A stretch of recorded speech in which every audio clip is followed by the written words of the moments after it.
အားလုံးပဲမင်္ဂလာပါရှင်ချိုကုကင်း channel မှာပြန်လည်ကြိုဆိုပါရရှင်ကျွန်မဒီနေ့ချက်စားမှာလေးရတော့ငါးဥချင်းဆက်ဟင်းလေးပဲဖြစ်ပါတယ်ရှင်အားလုံးပဲ like ပါကြည့်ရှုအားပေးကြပါအောင်နော်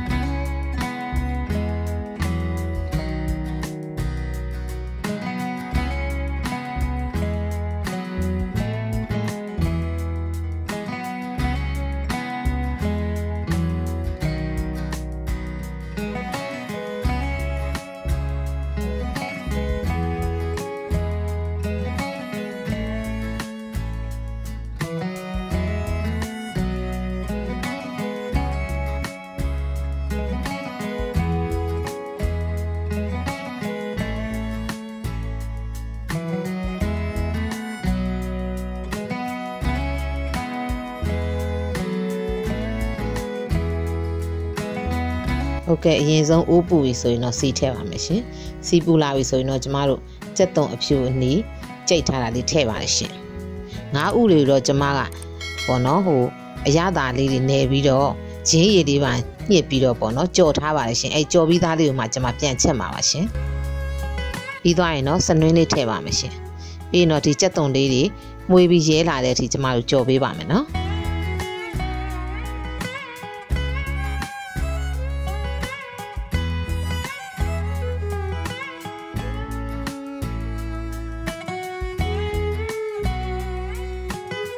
ကျက်သွန်လေးရဲလာပြီဆိုရင်တော့ကျမငရုတ်သီးအစိမ်းမှုတ်ထည့်ပြီးတော့စီကိုကြာကြာလေးတက်ပေးပါမယ်ရှင်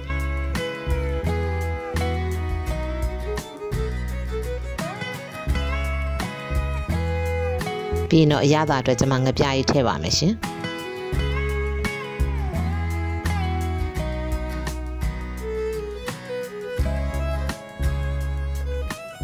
အချိုမှုတ်ထည့်ပါမယ်ရှင်ပြီးရင်တော့မှုေးပေးပါမယ်နော်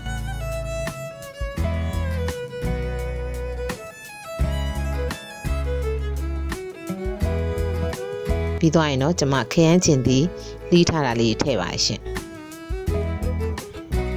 ပြီးအဲ့ခရမ်းချင်သည်လေးတွေကိုပေါ့နော်နည်းနည်းလေးကြည်အောင်လို့မှုေးပေးရပါမယ်ရှင်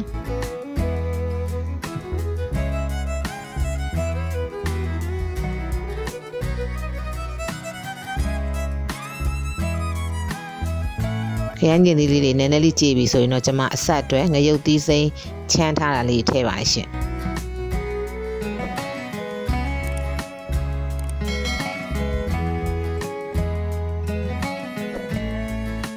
ပြီးရင်တော့ကျမ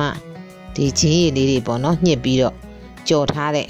ငါးဥလေးတွေထည့်ပါရှင်ငါးဥကတော့နည်းနည်းလေးကြေမာဆိုးတဲ့အတွက်ပေါ့နော်အသာလေးချော့ပြီးတော့မှုေးပေးရပါမယ်ရှင်ဒီဟင်းလေးကလည်းထမင်းမိန်စေပါတယ်နော်ငါးဥကိုအဲ့လိုလေးကြော်ပြီးတော့ခရမ်းချင်သီးလေးနဲ့ပြန်ချက်တာချင်းဆက်ကလေးပေါ့နော်အရန်ထမင်းစားလို့ကောင်းပါရှင်ပြီးရင်တော့ကျမ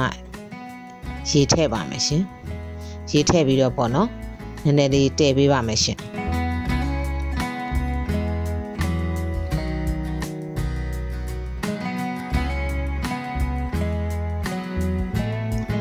ကျမစီကြံရေကြံလေးချမှာဖြစ်တဲ့အတွက်နည်းနည်းလေးပေါ့နော်ရေလေးကိုနည်းနည်းလေးပို့ထည့်ပေးရပါတယ်ရှင်ပြီးရင်တော့နည်းနည်းလေးပွက်လာပြီဆိုတော့ကျမတို့အဖုံးဖွင့်ပြီးတော့ဟိုဘက်ဒီဘက်လေးတွေမှုေးပေးပါမယ်ရှင်ငါးဥကိုကြေမာဆိုးတဲ့အတွက်ပေါ့နော်နည်းနည်းလေးချော့ပြီးတော့မှုေးပေးရပါမယ်နော်ပြီးရင်တော့ကျမအရသာလေးမြည်ကြည့်ပါမယ်ရှင်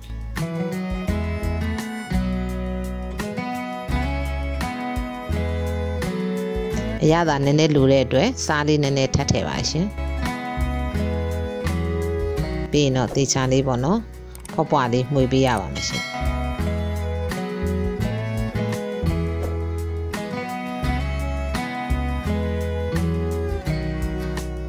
ပြီးတော့ကျမအရသာပြန်မြည်ကြည့်ပါမယ်ရှင်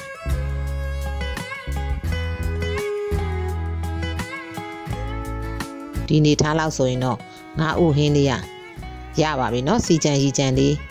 ရပါပြီရှင်အခုဆိုရင်တော့အရသာကောင်းမွန်နဲ့ငါးဥချင်းစက်ဟင်းလေးတစ်ခွက်ရပါပြီရှင်ကျမရဲ့ဗီဒီယိုလေးတွေကို ကြိုက်နှစ်သက်တယ်ဆိုရင်တော့ like and subscribe လေးလုပ်ပြီးတော့အားပေးခဲ့ကြပါအောင်နော်